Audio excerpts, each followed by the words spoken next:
Even sekarang memang dia ada di pemerintahan Pak Prabowo. Nah, kemudian Lanyala yang juga keras gitu kan. Ada lagi Ngabalin misalnya. Justru dia jadi pembela nomor 1 begitu kan.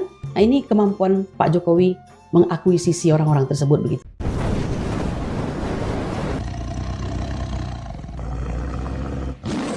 Assalamualaikum warahmatullahi wabarakatuh. Om Swastiastu, Namo Buddhaya, salam kebajikan sahabat-sahabat dimanapun juga berada. Ada satu pola yang mulai kelihatan jelas sahabat ya. Dan ini saya kira bukan kebetulan. Satu persatu tokoh yang dulu paling lantang berteriak justru mulai melunak. Bahkan mengakui keunggulan Jokowi. Dan saya kira bukan dalam adu narasi, tapi di dalam konteks bagaimana beliau mengelola konflik. Egy Sujana sudah lebih dulu bersama dengan Damai Harilubis, dan kini pernyataan Kurnia mulai memberikan sinyal sahabat bahwa apa yang dilakukan Jokowi bukan sekedar diam, tapi ini adalah merupakan strategi akuisisi politik tingkat tinggi. Sementara di sisi lain kubu Roy CS, jadi mereka Tipah, Rismon, Roy yang ada di klaster 2 ini masih sibuk teriak untuk melawan Jokowi bersama dengan pengacaranya, ya biasalah, si Tompel Khosinuddin, yang memang tampaknya memilih jalan tabrakan frontal. Jadi kalau orang naik motor, ini motor yang digunakan tidak pakai rem, tidak ada kalkulasi sama sekali. Tentu yang menjadi pertanyaan, siapa yang sedang menyelamatkan diri dan siapa yang sedang menggali lubang sendiri sahabat. Ini coba kita cek videonya. Jokowi dengan experience-nya dia berhasil mengakuisisi beberapa orang yang dulu pernah membencinya, mengatakannya, bahkan mungkin berseberangan dengan dia, menjadi berpihak kepadanya gitu. Let's say, ini sebagai contoh saja, kita dulu yakin Bang Yusril Iza Mahendra nggak bakal tuh ada di di pihak Pak Jokowi misalnya kan. Even sekarang memang dia ada di pemerintahan Pak Prabowo. Nah, kemudian Lanyala yang juga keras gitu kan. Ada lagi Ngabalin misalnya. Justru dia jadi pembela nomor 1 begitu kan. Nah, ini kemampuan Pak Jokowi mengakuisisi orang-orang tersebut begitu. Sungguh sangat disayangkan jika Profesor Dr. Egy Sujana Masal SH MSI, Damai Harilubis yang sangat keras dalam perjuangan dengan orasinya yang luar biasa, pada hari ini juga harus diakuisisi oleh orang tersebut gitu. Tadi di awal juga saya tanya, Bang Ahmad sudah siap atau belum? Kalau memang sudah P21 secara tegas saja jawab. Karena memang belum ada, belum ditangani. Bagaimana kita memframing ini sudah lengkap? Uang produk-produknya belum dilengkapi. Semisal kalau memang dibalikan. Kalau semisal itu berarti membangun narasi yang bisa. Itu yang tidak boleh. Sebagai media harusnya di tengah. Tidak boleh bersemisal-semisal. Belum lengkap pertanyaannya. Kalau memang dibalikan ke Polda Metro Jaya, harus dilengkapi. Ya apa yang kemudian tim kuasa hukum harus dilakukan. Kan kita sudah perkara khusus itu sudah.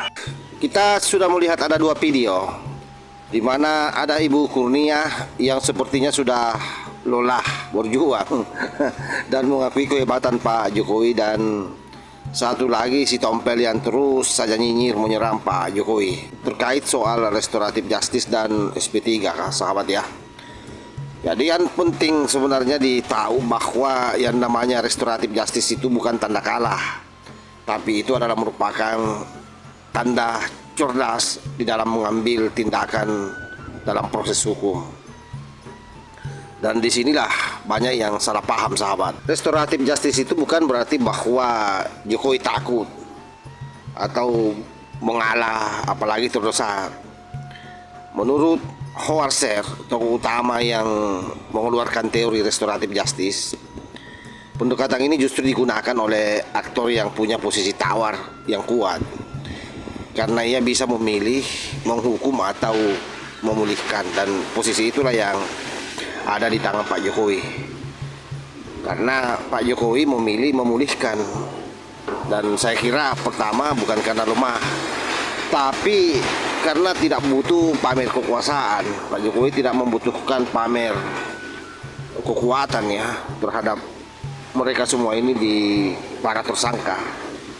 Dan Egy Sujana sendiri mengakui akhlak Jokowi. Damai Harilubis ikut masuk ke Jalan Damai sesuai dengan namanya. Dan kalau kita melihat Ibu Kurnia dalam videonya, itu secara terbuka mengakui kehebatan Jokowi, mengakuisisi lawan. Saya kira banyak tokoh-tokoh yang dia sebutkan, termasuk Ngabalin, banyaklah, termasuk Yusril, termasuk saya kira Pak Prabowo yang dulu menjadi lawannya 2 kali, kalah terus kan Pak Prabowo. Periode kedua Pak Jokowi dipanggil menjadi Menham. Betapa Pak Jokowi luar biasanya berlapang dada. Nah, inilah pernyataan yang dikeluarkan oleh Ibu Kurnia. Sekali lagi, mengapa saya mengatakan bahwa ini adalah sinyal yang baik, yang sepertinya juga dia tidak akan malu-malu untuk restoratif justice. Sebab saya menilai apa yang disampaikan oleh Ibu Kurnia dari mimiknya saja sudah sangat jelas bahwa yang dia pertontonkan bukan drama, tapi itu adalah merupakan pengakuan tak langsung bahwa konflik ini sudah kalah di level moral dan strategi. Oleh sebab itu, sahabat-sahabat sekalian, oleh sebab itu ilmuwan politik yang namanya Joseph Nye itu menyebut ini sebagai soft power domination. Artinya menahan tanpa memaksa, mengalahkan tanpa mempermalukan lawan. Jokowi tidak membalas serangan dengan makian, tidak melakukan mobilisasi buzzer agresif. Mereka hari ini yang dalam tanda petik seolah-olah tertuding sebagai pembela Jokowi di media sosial, itu kan mereka melakukan dengan intuisi sendiri karena melihat bahwa situasi ini bukan saja persoalan Jokowi, tapi ini persoalan bangsa. Nah, bahkan Pak Jokowi tidak menekan secara hukum, secara brutal, sahabat ya. Dan hasilnya bisa kita lihat, lawan justru datang sendiri satu persatu meminta damai. Ini yang membuat kubu Roy CS semakin gelisah karena narasi perlawanan sudah mulai kehilangan bahan bakarnya. Berbeda dengan Bandegi Sujana dan Damai Hari Lubis, dia membaca arah angin. Nah, si Tompel Hosinuddin sebagai orang yang mendampingi teroris itu malah memilih terus menyerang Pak Jokowi tanpa ada solusi hukum yang konkret, tanpa langkah-langkah pra-peradilan yang jelas. Jadi asal bacot saja di media sosial yang memang sepertinya dia ditugaskan untuk membuat keraguan di publik bahwa memang Pak Jokowi ini adalah orang yang memiliki ijazah palsu, sehingga ketakutan, saking takutnya sampai kemudian mengakuisisi para lawannya, membuat lawannya untuk meminta maaf. Jadi ada hak keraguan yang dibangun oleh mereka secara terus-menerus. Makanya dalam teori konflik itu, sahabat, menurut Lewis Koser, konflik yang terus dipelihara tanpa tujuan akhir itu akan berubah dari alat perjuangan menjadi beban personal. Dan ini yang terlihat sekarang. Satu kubu sudah keluar dari ring dengan selamat, sementara satu kubu masih terlihat di tengah ring saat penonton mulai bubar. Perlawanan yang mereka lakukan kan jelas, itu tanpa solusi sama sekali. Oleh sebab itu, ini bukan keberanian, tetapi ini adalah bentuk ketidakmampuan membaca realitas yang ada. Sebab itu, sahabat-sahabat sekalian, pernyataan Ibu Kurnia saya kira itu penting. Karena sekali lagi, ia bukan sekedar komentar, tapi hemat saya ini adalah merupakan kode politik. Artinya dalam komunikasi elit, pengakuan seperti itu sering menjadi pembuka jalan atau uji reaksi publik, persiapan psikologi untuk belok arah. Oleh karena itu kita support. Kalau satu lagi menyusul jalur restoratif justice, maka narasi besar perlawanan terhadap Jokowi benar-benar sudah runtuh dari dalam.